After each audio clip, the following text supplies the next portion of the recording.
You turn it off.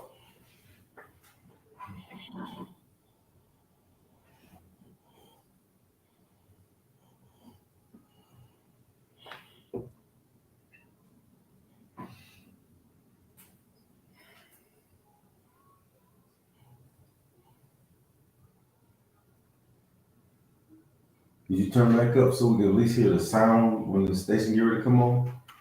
What? So we can at least hear the station get ready to change. What? The music in here.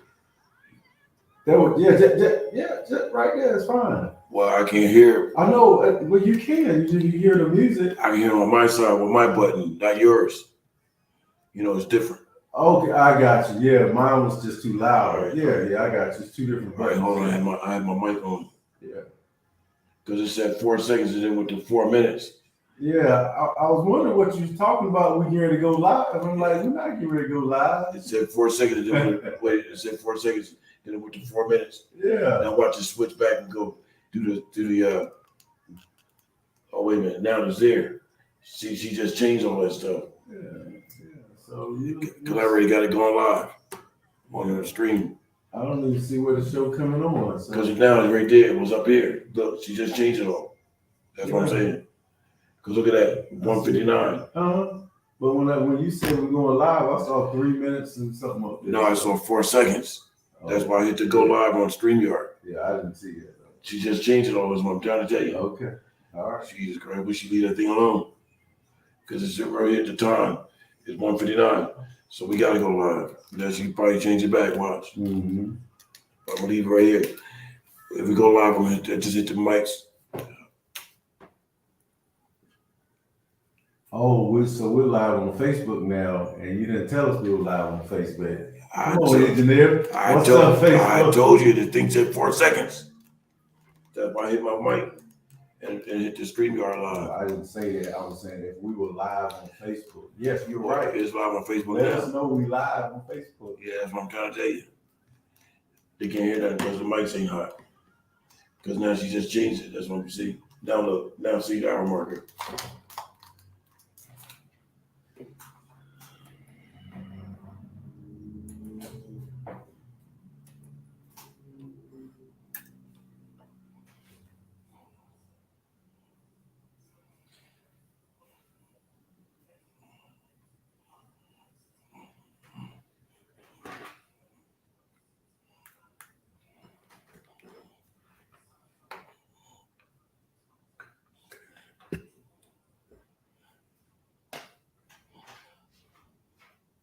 All right, ladies and gentlemen, once again, we have a powerful show here for you here at WBIS Awesome Radio.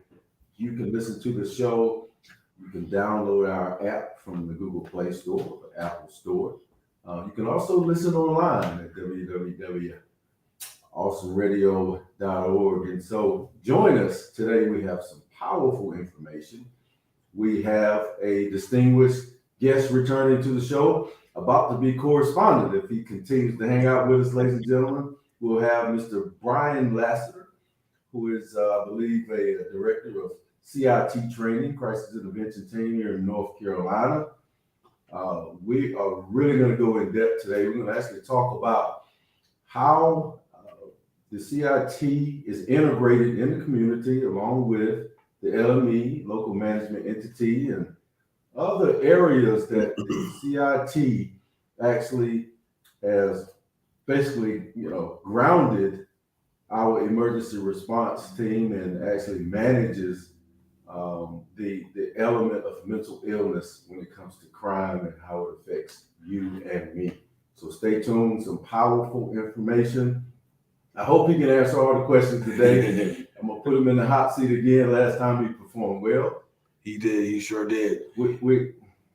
And I have a question for him right off the bat. Hold on. I know. I know you're locked and loaded, ready to go. You always are.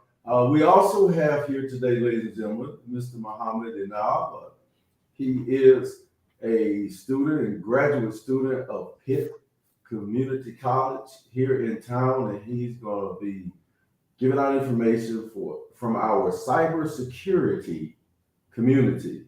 And therefore, he is going to give out some information as to how you can keep yourself safe while you are online. But to lead off the show today, just some preliminaries, some current events. I would like to go to the Greenville Police Department Facebook page, as we did the Sheriff's Office the last show. We will do the Greenville Police Department this show. Ladies and gentlemen, scam alert.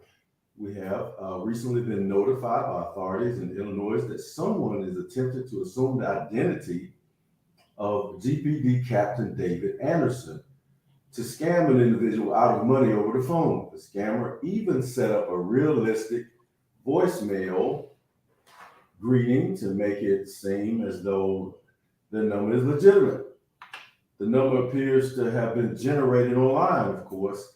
And fortunately, the victim in Illinois did not fall for the scam and did not provide money, even though this is the first report that we have received.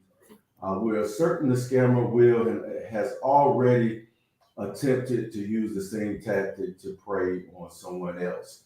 I had a friend and associate this past weekend, ladies and gentlemen. She got a phone call that she had skipped federal court in New Bern, North Carolina, and that she was to pay $800.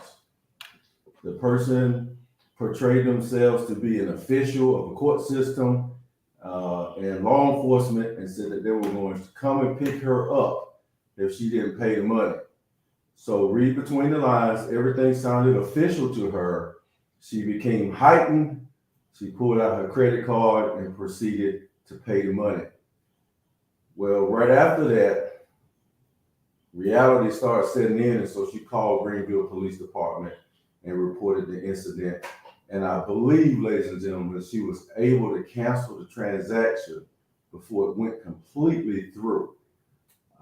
Be alert, be wise. If anything sounds too good to be true, then ladies and gentlemen, it could very well be. All right, moving on. There has been an arrest for immediate release October 14, 2022. Second arrest made in the Larkin Lane homicide here in Greenville, North Carolina. The second suspect has been arrested in connection with the murder of a man inside of an apartment earlier this week.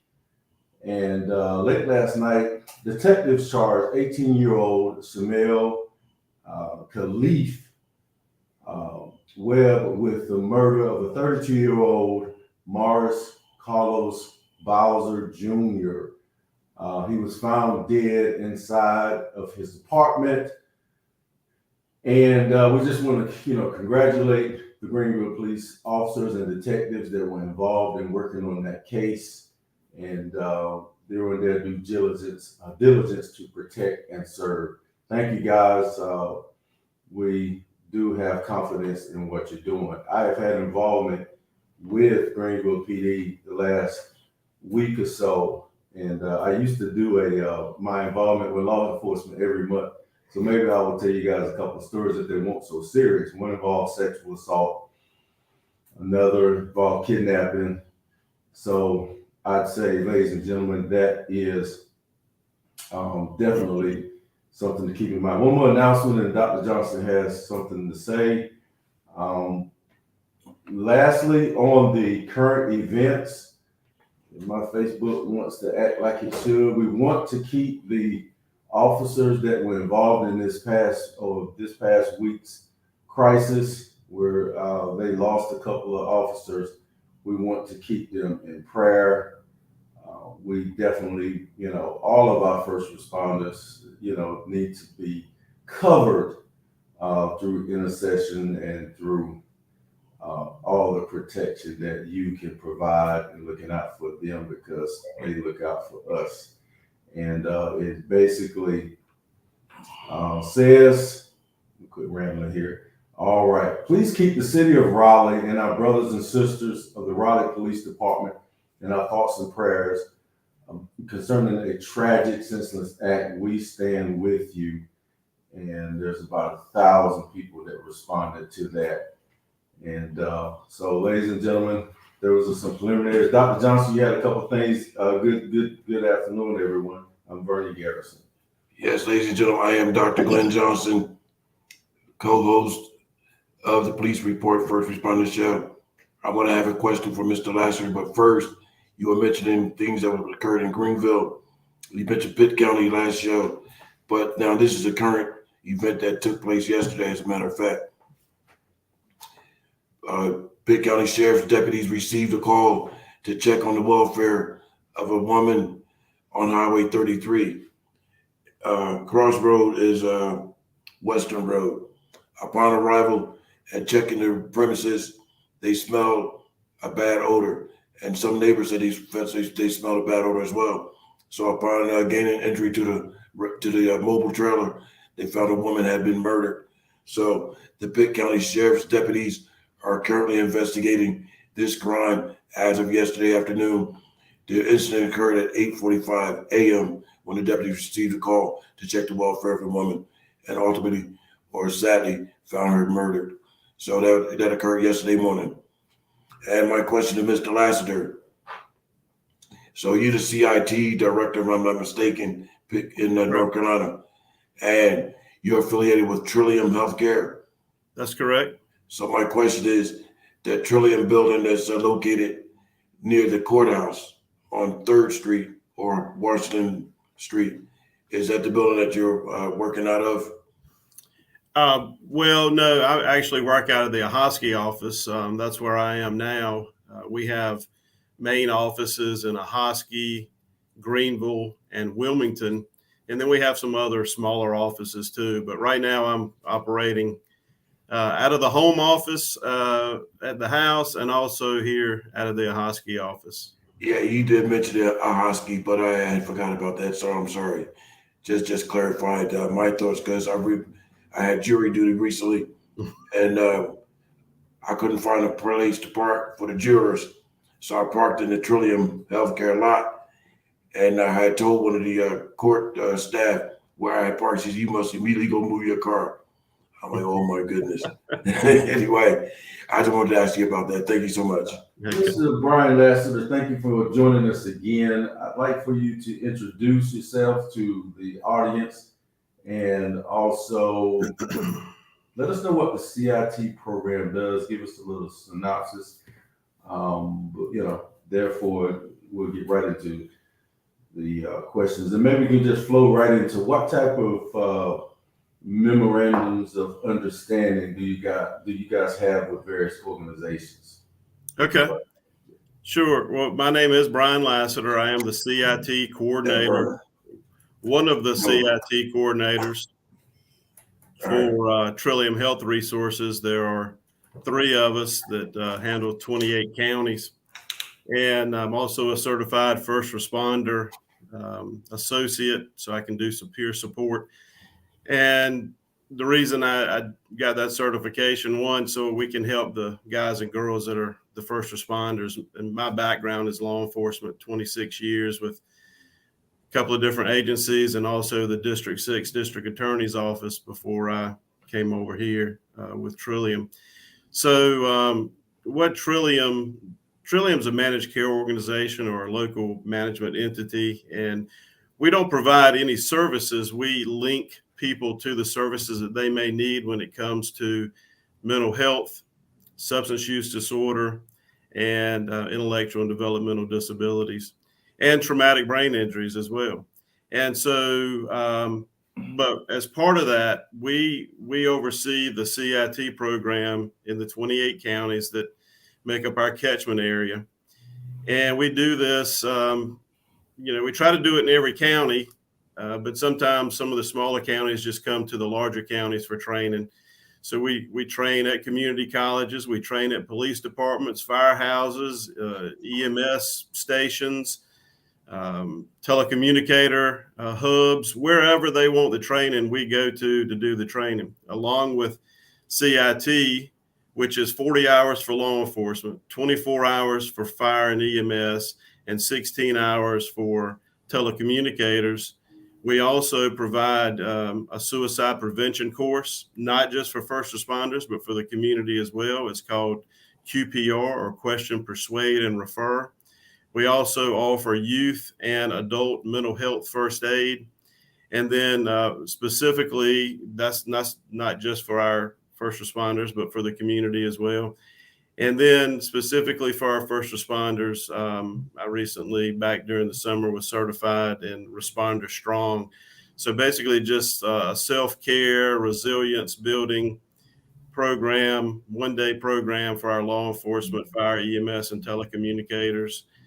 I want to add too that when we talk about law enforcement, we're also talking about detention officers. We're talking about division of the prisons. We're also talking about probation officer, wildlife officers, anybody that has that power to arrest falls under the, or to detain falls under the law enforcement umbrella. Absolutely. What is the qualifications? How do you select a particular person? You just referred to the type of agency. It sounds like a first responder in general. But is there any, experience or qualifications that a person may have to, with natural skills and abilities to get into the training and be selected for the training? Yeah. Yes, we don't do the selection process. The agencies decide who they want to send, but typically they are people that have some time on the street or in the fire truck or in the EMS unit or behind the desk at a telecommunications center. They've got some time under their belt, and that they also are exemplary in their active listening skills, the use of empathy, and building rapport. All big aspects of the CIT program, as well as using de-escalation techniques. And Mr. Lasseter, let me ask you another question, sir.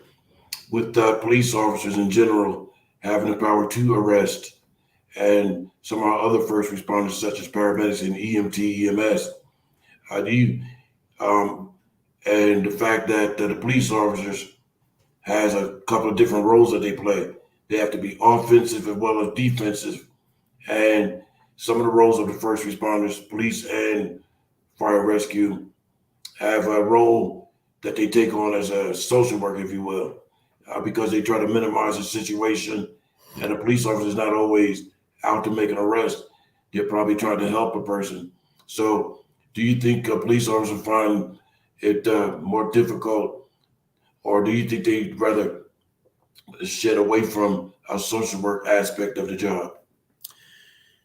Well, I think there's some of both. I think there's some that they think, well, I'm just supposed to go out and arrest people and write tickets. But really, the ultimate goal for any first responder should be to help people. So when I'm in front of a class as a coordinator or presenter, I tell the first responders that are there, I'm here to help you help people.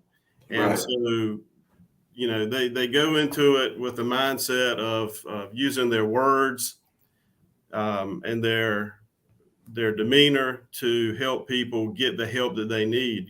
Maybe they need some treatment, maybe they need medication, maybe they need somewhere to stay, maybe they need to go see and talk to somebody because of substance use disorder. We have to determine that through talking, and less talking, more listening, but we do have to talk some. And I think that's where the second title of our first responders come in. Not only are you first responder, but you're first intervener. Try to intervene and help somebody correct that situation, make that situation right rather than wrong. Yeah, I think it's important. And I know I mentioned it in the first time I was on, but, kind of give a little bit of history. I won't give all of that, but it's important, I think, for the community to know that CIT, which originated in Memphis, Tennessee, back in the late 80s, they joined the Memphis Police Department, joined with NAMI, the National Alliance on Mental Illness, to form this program. And it has evolved into an international program. So CIT is now international, but it was initially developed so that law enforcement officers were not having to harm people. They could use their words instead of weapons. And it is a jail diversion program. because we can put everybody in jail that has a mental illness, lives with an IDD, lives with a traumatic brain injury, or is under some substance use disorder. But while they're in there, they're not going to get well. So, we say you can't get well in a cell. So they need treatment, they need medication, they need counseling, therapy, whatever it may be. Sitting in a jail cell is not going to help them. So we're trying to prevent them from harming themselves, the officer or first responder, and other people, and ultimately getting them to the services that they need. And I'll make one more comment before I give it back over to Coach Garrison. With it being nationwide now, the last article I read was on New York City Police Department, and Mayor de Blasio ordered that all officers or anybody in the New York City Police Department that has direct contact with the public undergo CIT training. So that is very good of the mayor. What we're going to do is after the break, we're going to go to more details about the training. So I'm trying to forewarn Officer Lasseter here, but I see a list of things that an officer, sort of a curriculum of things that a person goes through when they go through the training. Say, for instance, an introduction to the mental health system, symptoms, signs of severe mental illness, medication for treatment of mental illness, personality disorders. So for the community listening, these officers, these CIT officers, are actually getting instructions that will translate how they make decisions right on the scene when they see someone that is substance abuse or developmental disabilities. They're getting training. Now, mind you, when something goes bad on a scene, we often, sometimes law enforcement will say, yeah, we'll look into that, or we're not sure what happened. We are preemptive about our training of our officers. And I really, maybe that's for the media and the response because reports haven't been generated. But we want to talk about right after. When we come back, we're going to do a cyber security tip with Mr. Muhammad, and then we're going to get right into this. But we do want to see what the officers say and how they respond. I do have a story. We got 39 seconds before the break. I was about to have a person arrested this past week. And when the officer got there, I showed him a little video I had taken of the person. And, my CIT training was for that officer was, don't shoot him. We just need him off of the property and not to come back, but don't shoot him. And that was my little training, and they didn't respond negatively. So, and I wanted to know, did you see de-escalation in that? Oh, I saw a lot of it. All right. We can talk about it. Ladies and gentlemen, we'll be right back. This is WBIS LP 106.9. This is the Police Report First Responder Show. Oh my God.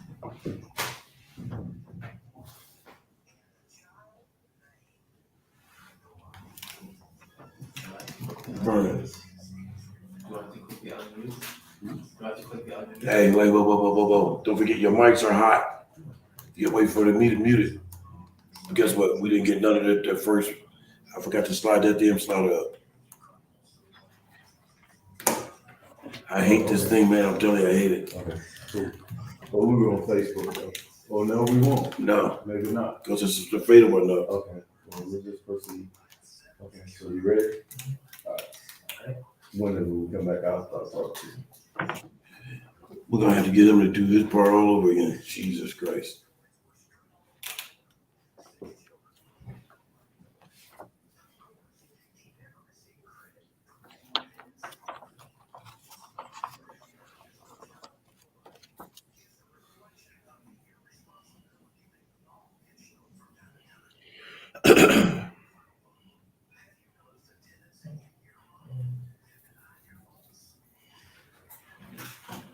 Okay, Glenn.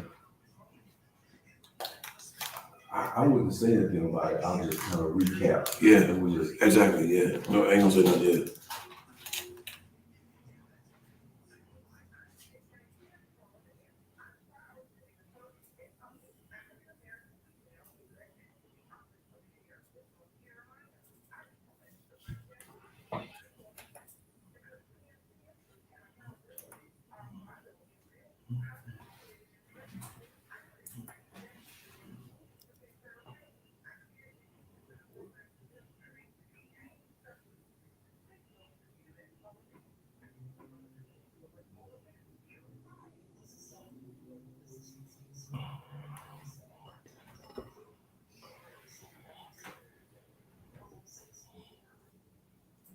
All right, ladies and gentlemen, welcome to the Police Report First Responders Show. If you're just tuning in, we are talking today to CIT Administrator Mr. Brian Lasseter today. We're talking with Mr. Muhammad Inab.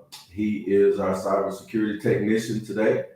And we're talking to Dr. Glenn Edward Leon Johnson, the guy I love to hate, but we're in each other's corner. And I'm Coach Vernon Garrison, and we are bringing some very valuable information to you today. Again, I want to repeat, let's keep our thoughts and prayers with the officers' families that lives were tragically taken in Wake County this past week. Perhaps it was due to mental health issues. Perhaps it's just a criminal element more so than anything in the way that people are being radicalized this day and time. I believe it was a juvenile, from what I have been told, that's going to limit the public information. But then he might get tried as an adult. So we just going to see what the DA does in that area. Right now, we want to talk about how you're protecting your computer, how you're protecting yourself online. Those of you who said, I'm not going to get online. I'm not going to be on Facebook. I'm not going to do that. You said that 5 years ago. Now, old people are dominating Facebook and the young people are running off to TikToks and different other platforms. And now old folks like myself nobody's older. Everybody's old in age when it comes to technology because we can be outdated next week. So I say old with us just being able to use a platform that's been around for a minute. Headed over to Muhammad, he's got a tip for us in regards to how to keep ourselves safe online. Good afternoon, sir. Good afternoon. If you want to protect your files from hackers, always encrypt important information. Encryption is a process of converting information or data into code, especially to prevent unauthorized access from hackers, scammers, or anyone that doesn't gain any access to it. So you're saying encryption, is there a choice when I'm saving a file? Is it a choice I can make to encrypt my data to make it harder for hackers to get to? Or am I supposed to be using a software that protects my computer automatically through encryption? How does that work, you think? I'd say like creating an encrypted password that's not just basically numbers and letters, but also just plain special characters only, such as question mark, exclamation mark, at sign, dollar sign, percent sign, anything like that. Or you can just make it into a code. Yeah. And like I mentioned to you previously, I think everybody should consider avoiding the fact of using your mother's maiden name for a security password, because that's one of the common things that they ask, for instance, at the bank. What's your mother's, that's a security question, or it could be a password. What's your mother's maiden name? How many people know your mother's maiden name? There might be quite a few people that actually know it, so I would avoid using your mother's maiden name. Change it to something more difficult for people to recognize. Yes. And I do have a question about viruses. With these days and age, with all the virus software that you can purchase, do you think it's more reliable to purchase the virus software or just use the virus software that's actually on the computer from the particular person that make the operating system? I don't want to mention no names, but for instance, Microsoft. What is the security software? Did you install antivirus software? Yeah. What is it? What's the name of it?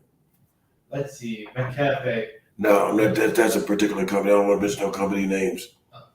But Microsoft, I can't think of the name. I don't know. Well, let him answer the question then. I don't want to mention no company names. But he's about that. I think he's about to answer your question. Go ahead. Well, if you install antivirus software, it can protect you from viruses, but not just that, but also from social engineering or ransomware attacks. So which is better? The one that's already on the computer that comes with your software, or should you personally purchase additional virus protection? You can't be too careful, so I'd say you might want to bring it additional just in case. All right, ladies and gentlemen, there you have it. We have got our first cyber security tip of the day. We'll get more coming. Okay, officer, I'm smacking my lips again. Boy, they've been picking on me about that. Ladies and gentlemen, That's I right. apologize if That's y'all heard right. that. That's right. Officer Brian Lasseter.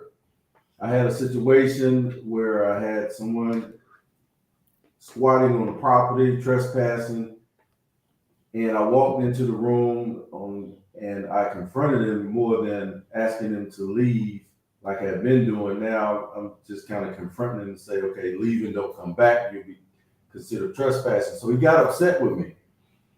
And the first thing he said to me, I'm tired of you guys, and you tapped into my phone and you looked at my mother's feet.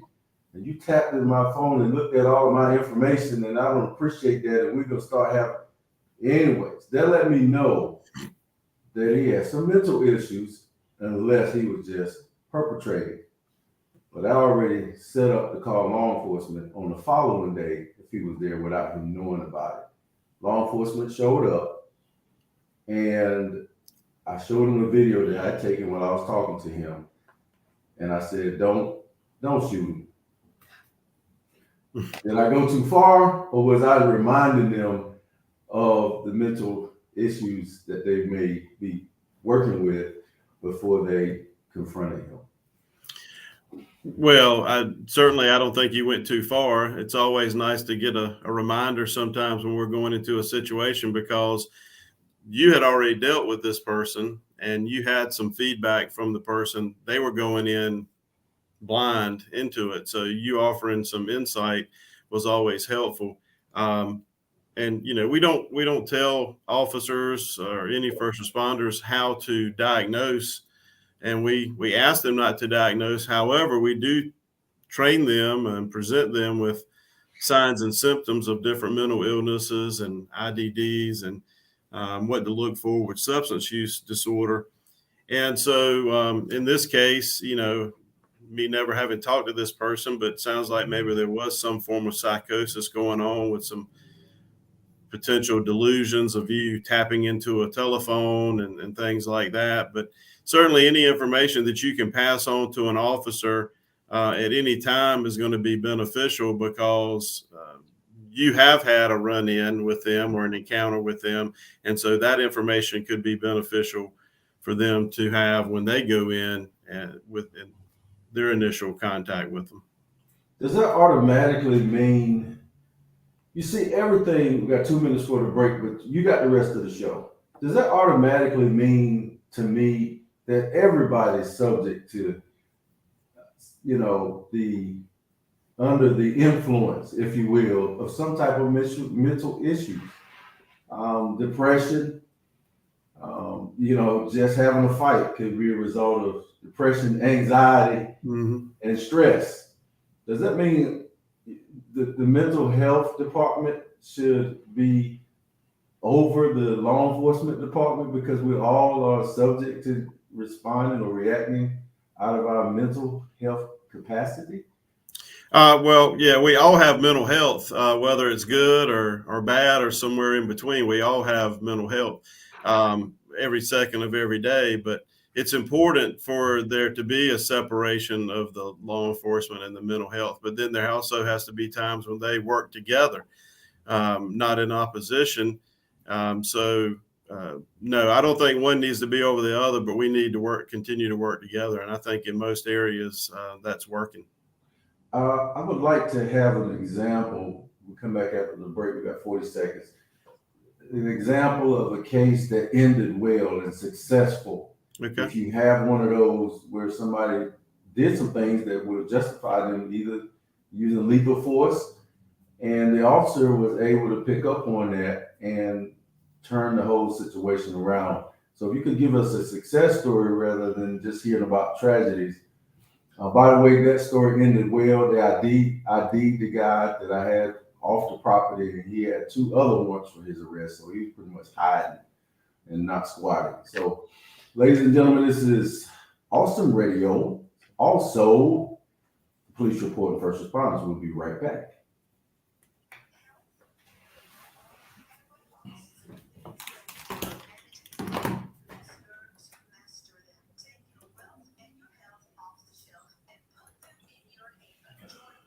Let's give Master. You'll give Mr. Lasseter the last 20 minutes to Okay. recap what he was mentioning before. Sure, I'm good. Recap what? The first 20 minutes because I didn't have the slider up. I think we're okay. All right. I Just think one. we're okay. All right. It's a good question, though. Yeah.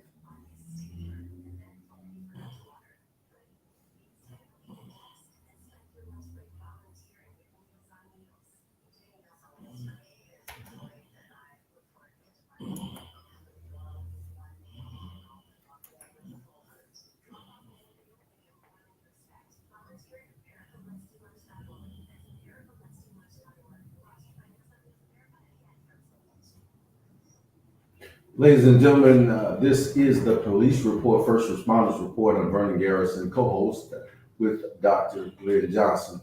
We have today Officer Brian Lasseter, who is a director of the CIT training here in the state of North Carolina, or this region. I'll let him explain, but I have a very, very big question for him today.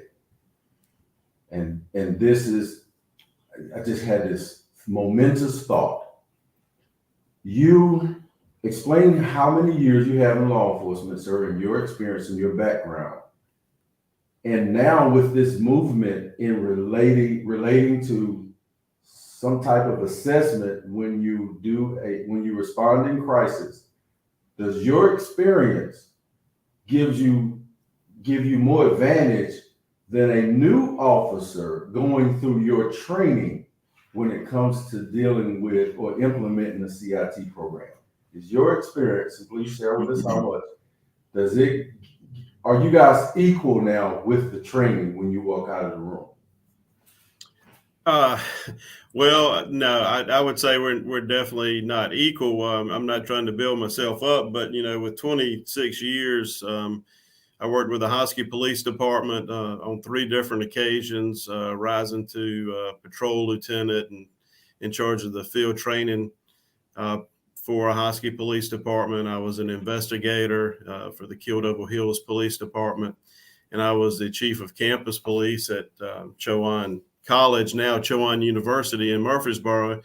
And then I was an investigator with the district attorney's office. So I've handled thousands of calls and reports and people in need. And also I did a couple of years as a volunteer firefighter as well. So I've seen and done quite a few things that, an officer that's been on 2 or 3 years may or may not have seen. Just depends on where they're from. Obviously, the bigger cities and towns are going to see more things than the smaller agencies would in the more rural areas. But so in 40 hours, we can only give them a taste of what they need. We offer refreshers for them to come back and see us every couple of years. But the main thing is we give them the information. Presenters that come from the community, that work for community agencies like Abound Health and Therapeutic Alternatives, the Autism Society of North Carolina, NC Harm Reduction, talk about drug use and drug use disorders, NC Stop Human Trafficking. And then we visit places like Eastern Carolina Vocational Center right there in Greenville. Monarch has numerous places around the state that we visit, Life Incorporated. The list goes on and on and on and on. The one difference that the officers have nowadays that I didn't have when I was on the street, because I got off the street in 2008, is that we have 2 entities in our 28 counties that help tremendously with mobile crisis situations. So we have Integrated Family Services and we have RHA. They both have mobile crisis management, and they are they have guidelines that they must follow, that the state requires them to be able to respond by telephone in less than an hour and in person, face to face, in less than 2 hours. And, that seems like a long time for these first responders to be on scene, but just because they have 2 hours doesn't mean it takes them 2 hours to get there. They don't lollygag and finish dinner. They come on out. And so they're there to help these officers. And we didn't have that when I was out, on the street. Things changed in 2000 when the government decided that we would go to managed care organizations and LMEs instead of having a mental health facility in every county. So that was back around 2000 when all that changed. And so now everything is more private, and we just help people get linked to those private entities that can help them, again, with intellectual developmental disabilities like autism, Down syndrome, cerebral palsy, the list goes on, mental illnesses, anything from, most people put depression and anxiety kind of like at the low level of mental health, mental illness, when really almost 20% of our population lives with depression, with anxiety, on any given day, and around 9 or 10% are living with depression. And a lot of times those are co-occurring. And so we have co-occurring issues with a lot of mental health, substance use, and IDD. Just because you have one diagnosis, you may have some underlying co-occurring diagnosis as well. So it's important for folks in the community to know that Trillium exists, and that your agencies within your area, whether it be police, fire, EMS, game wardens, everybody is going through this training, probation officers, telecommunicators. When they call 911, they need to ask for a CIT certified officer. And the telecommunicators will know that, and they will contact those people. They are designated on their list of officers or firefighters or whoever. So if I can, I want to give you one little story. It does not involve a potential use of force, but it's a wonderful story. I was doing training for the Elizabeth City Fire Department back in the spring, I think it was. And we did 2 weeks. We did half of their command staff 1 week, and then half of the command staff the other week, which I thought was a novel idea, that they were putting their command staff through instead of the firefighters. But then they reminded me that, hey, on the scene, we're the ones standing around directing. So the firefighters are doing the work. We're directing what actions need to be taken. So I said, well, that makes sense. So when they came in, the first group came in, about 7 of them on the first week, and I heard some grumbling, I don't know why we need to do this, and why are we here? We're firefighters. And, I hear that sometimes with just about any class, but, I tell them up front that I hear the grumbling, but by the time they leave, they will have learned something. They have to learn one thing new. I make them, they have to learn one thing new or they don't get through my class. But that's good. Inevitably, they learn something new in the first hour. But so the first group came through. They all did well. Said it was a good class. They were glad they sat in on it. The second group came in, and I heard some grumbling. I said, well, I was kind of expecting the grumbling last week, but now y'all have had an opportunity to talk to the 7 or 8 guys and girls that came through the first week, and y'all was still grumbling. They didn't tell us anything. I said, well, okay. So anyway, we started the class, and by the end of it on the third day, same thing. Everything's good, great class, learned a lot. So about 2 weeks later, I was actually in another class down in Dare County, and I got an email from the fire marshal who had sat in on one of the classes, and she said, my guys are kind of eating crow, as we like to say in the South, right? And she went on to say that they had been called to the scene by the, I don't know if it was the sheriff's office or the police in the city. And they had a 5 or 6 year old young man that lives with Down syndrome. And he was a little upset with mom and dad. And so he climbed out of a second story dormer window onto the roof of their house because he was upset with them. And so, of course, they popped their head out. He'd go a little bit higher. Mom popped her head out a little bit higher. So they stopped, contacted the police department. And because, law enforcement doesn't carry ladders, they contacted the fire department. And so a couple of the firefighters went up in the bucket on the nice big fire truck and talked to this young man about the things through the things that they had learned. And ultimately he climbed into the bucket with them and they brought him down. And so, no harm, no foul. They gave resources to the parents who were pretty familiar with the resources and stuff like that. So, we get wonderful stories like that all the time. People that officers that have gone to calls for people that were contemplating and planning suicide, and they were able to talk to them and offer them some other resolutions to the issues that they had going on. And Mr. Lasseter, if you don't mind, I'd like to make a statement to you, followed by a question for you. You have quite an impressive resume. Therefore, my question to you is, we hate to lose you in North Carolina, but would you ever, or have you ever considered a position in the federal spectrum of law enforcement? No. Back in the day, I thought about going to the highway patrol, and I decided not to do that. I'd stay at the local level. And, born and raised in a Hosky and spent most of my life here, other than the few years away at college and a few years away in Dare County. I'll just toss this in there too. I was actually, when I was with the DA's office, I served as the mayor for the town of Ahoskie as well. So, I'm pretty rooted in Eastern North Carolina. I think that's why, I'm sorry. Yeah. I think that's why I asked that question, because I think that you're more or less of a local person. Yeah. Like helping the local law enforcement and things of that nature. So I appreciate it.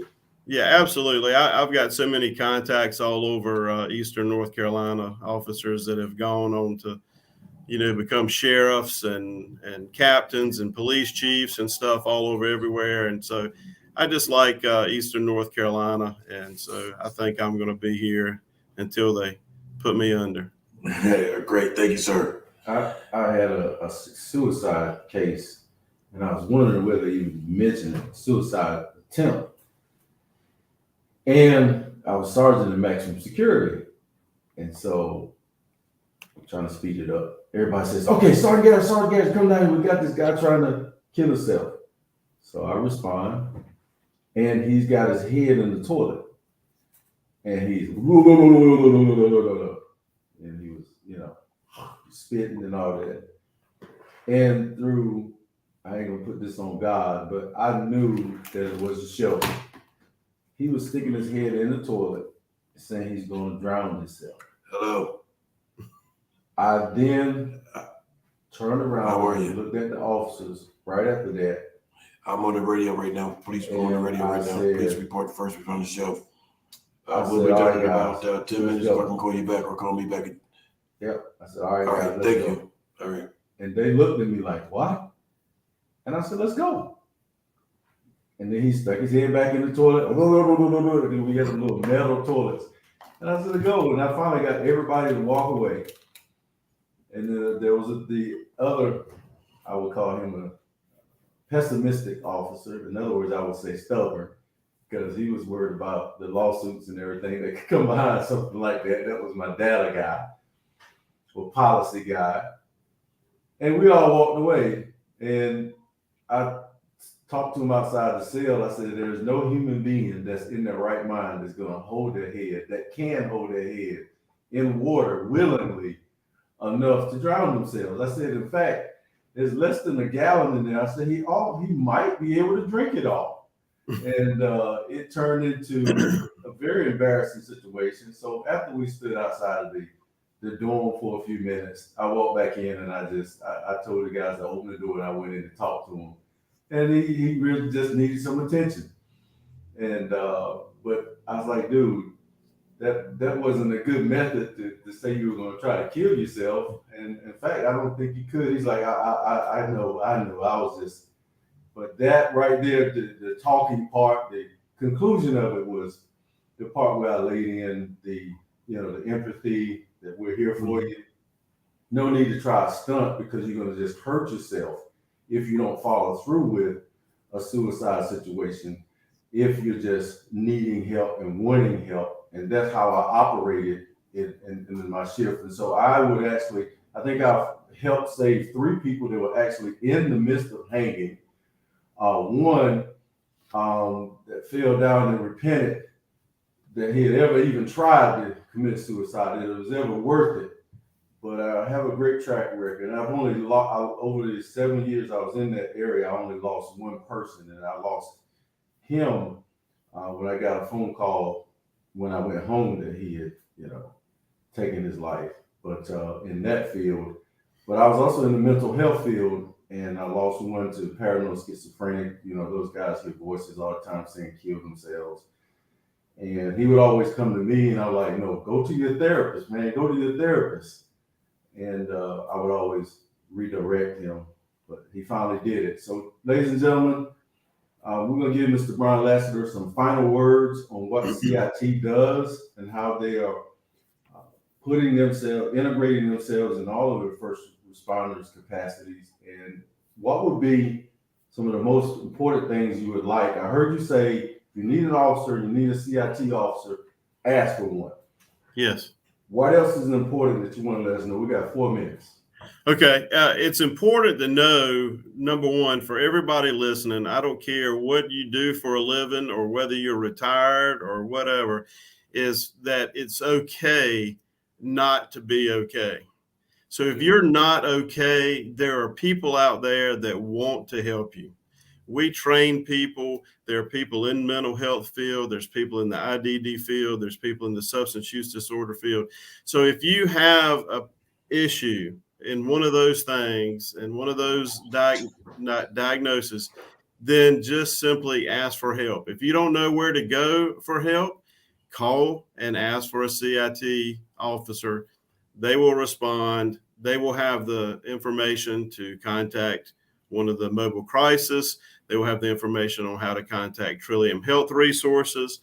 But it's okay not to be okay. So I just want to get that out there. So it's important to know that these officers, firefighters, EMTs, telecommunicators learn that we build up to a de-escalation, right? So on the stair step to de-escalation, the first step is active listening. The second step is empathy. And then we have to build some rapport. It doesn't really matter what order you do those in. It's just, to picture it in your mind. But you have to build rapport with somebody because you have to, as a responder, you have to show the person, number one, that you see them as a human being, not a person in crisis. So you have to build rapport, get on the same page with them, build some trust. You can do that through showing empathy, just by letting them know that you see, hear, or feel the emotions that they're having. Once you know what you believe is the cause of it, you address that as well. And then we continue with our active listening skills to talk to them. And I tell these officers, these first responders, look, don't interrupt people when they're talking. When they're talking, number one, they're not hurting themselves. Number two, they're not hurting you. Number three, they're not hurting a third party. Let them talk. Yeah. If you got questions you want to ask, guess what? If they're talking, they're probably going to answer them. But we work with so many different agencies within our 28 counties. I mentioned a few of them earlier.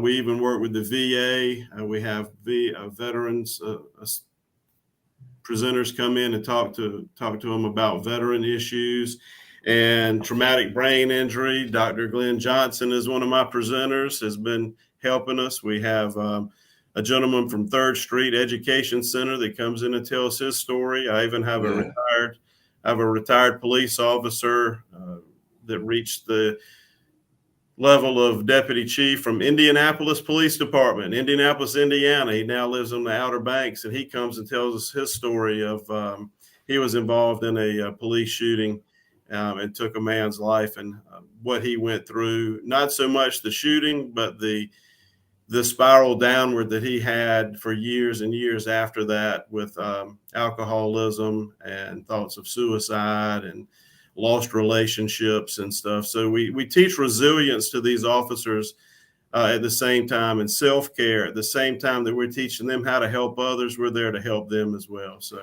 Great. Ladies and gentlemen, we're gonna keep this online. So if you want to stay with us after the show, watch us on Facebook for about 5 minutes or so after the show. We're gonna close out properly. We will be going off the air on the radio in about 48 seconds. And so, ladies and gentlemen, stay with us. If you're watching via Facebook, then we will hang out for just a few minutes after the show. We got another cybersecurity tip coming up, and we may just throw another question at Mr. Brian, and we will be moving forward. So hang out with us. I think Dr. Johnson's got some things he wants to say. Yeah, I just want to have one final thought on how important CIT is to our law enforcement and first responders. As I mentioned the last show, I first was involved with crisis intervention, recognition, and prevention. Let me close. Ladies and gentlemen, this is WBIS LP 106.9. Okay. Take us off radio. You want to take us off radio now?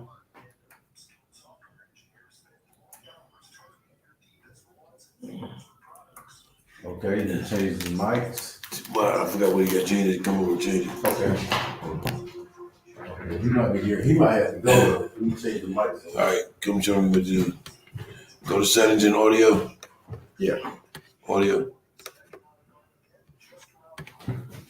Oh, Lord. Okay. So we got array. Earphones. Okay. That should have did it right there. Can you hear us? yes, Mr. yes, Lasseter? yes, Okay. sir. Ask me if you got Great. it.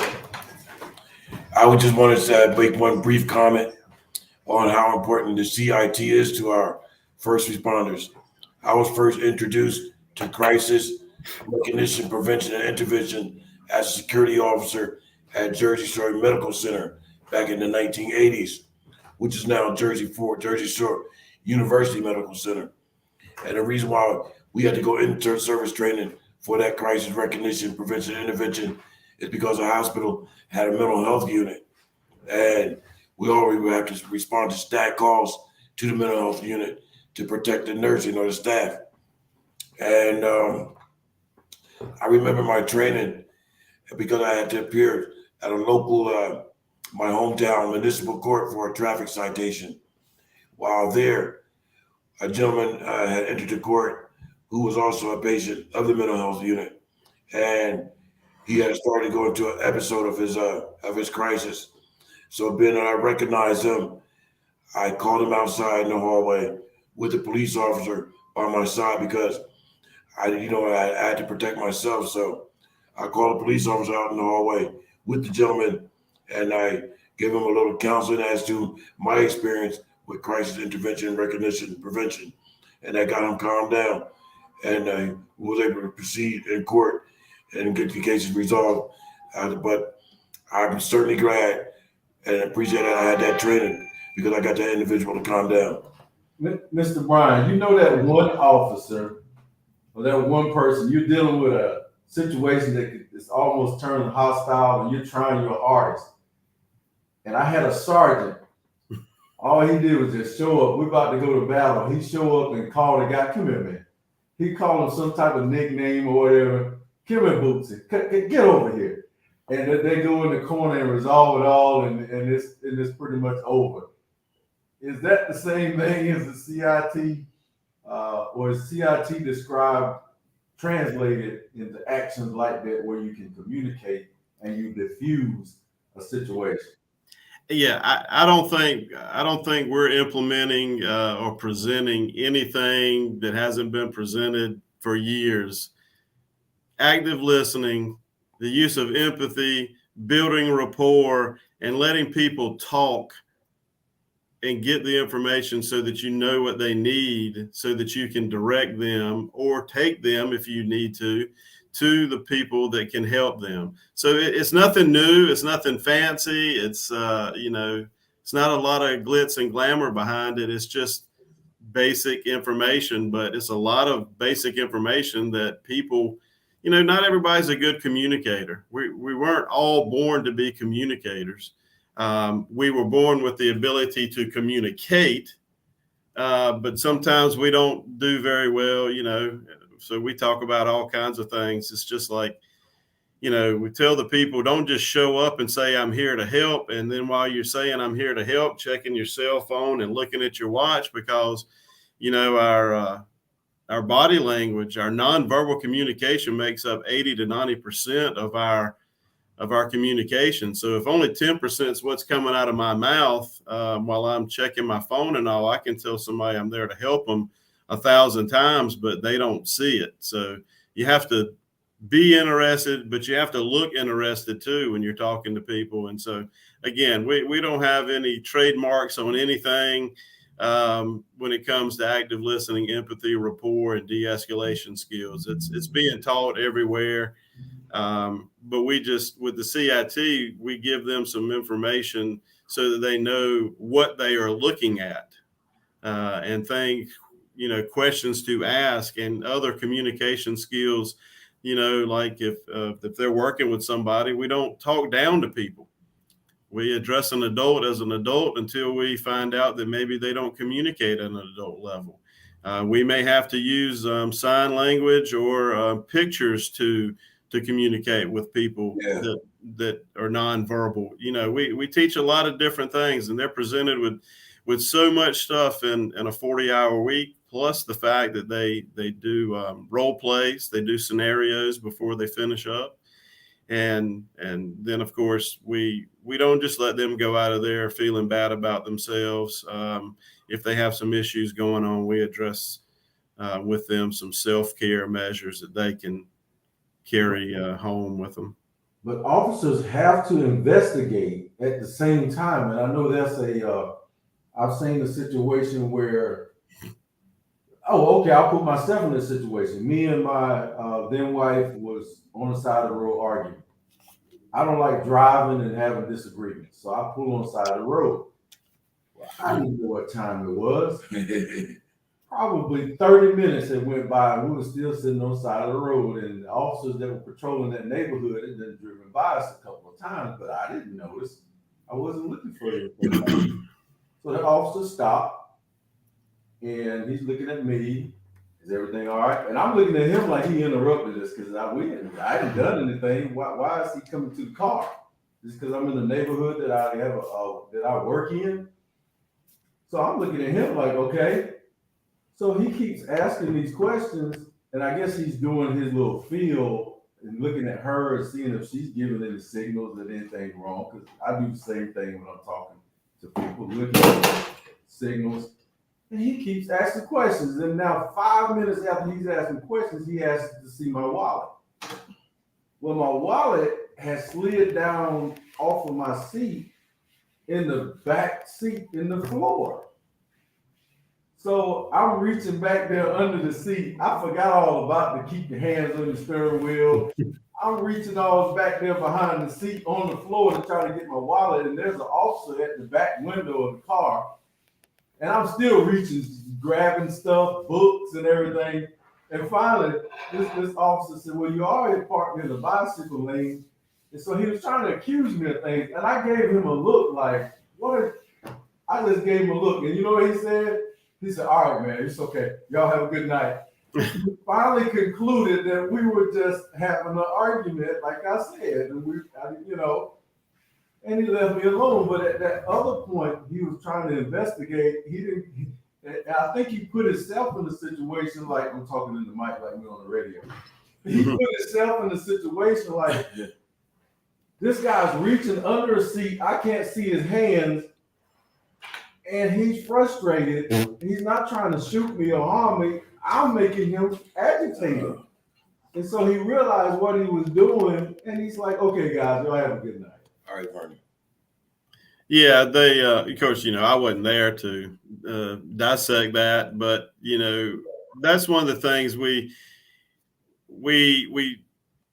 address some tactical communications, but at the same time, we eliminate from the who, what, where, when, and why. We want to eliminate the why question, because why questions cause defensiveness. So you can ask a why question without using the word why. Instead of why are you crying, you could say what's making you cry. So instead of saying why are you parked here tonight, he could have, or she could have, the officer could have said, what's causing you to be parked here tonight? So the way, the demeanor that the officer has, the information that they learn in CIT is great for CIT crisis intervention calls, but it also translates into doing investigations. It also translates into their relationships they have at home. It also translates to relationships with just bumping into somebody at Food Line or wherever they may be. So the information that they take from this class is so valuable with just everyday life, not just with crisis calls. Well, thank you, Mr. Lasseter. My Yes, boss, sir. man Johnson, says he's got to go, and I want to give Muhammad like 1 minute to tell us one more tip. It's been a pleasure. We got to have you back, sir. Hey, I'll be back. And Mr. Lasseter, I just wanted to say finally, I appreciate and enjoy your invitations to come speak at the various events. So I'm thrilled about that. I'm excited about the next one because it helps me out also. Not only our first responders, with me sharing my story of my brain injury, it helps me out a lot, but I'm also helping the community by helping them. So I definitely appreciate it. And thank you for your service to our community. Thank you. Appreciate you, sir. Okay, Mr. Muhammad, give us our cyber tip of the day, sir. Well, you should always put in cybersecurity policies into place for your staff, to guide your staff. You see, a cybersecurity policy can help your staff to understand their responsibilities and what is acceptable when to use or share passwords, data, computer, device, emails, and internet sites. Okay, so getting your staff to follow the rules in place when it comes to not sharing passwords or the policies that help everybody protect, like in this organization, help everybody protect the intellectual property that's here. Exactly. Besides, protecting the people is more important. Otherwise, if their information is compromised, stolen, then you'll be held accountable, or there will be legal consequences. Oh, okay, right. So if you're careless with this information, you might be held responsible for a crime. Yes. And besides, it could get them arrested for compromising the information, and it could ruin their reputation as well. Okay. Well, great tip, man. We have to repeat that one on the next show. Oh, yeah, I don't believe I will. Okay. Well, thank you, sir. I appreciate it. You're welcome. All right. Well, thank you, Facebook. We're going to end the broadcast. I'm surprised Dr. Johnson didn't already hit the button, but we're still on. We thank you for your patience. Looked like there was 2 people that were watching intently. If you need any more information, you can always contact Lynn Johnson, and you can always contact myself at Coach Garrison office at gmail.com. All right, ladies and gentlemen, we are officially signing off. Thanks again. We'll be back next month, 3rd Tuesday.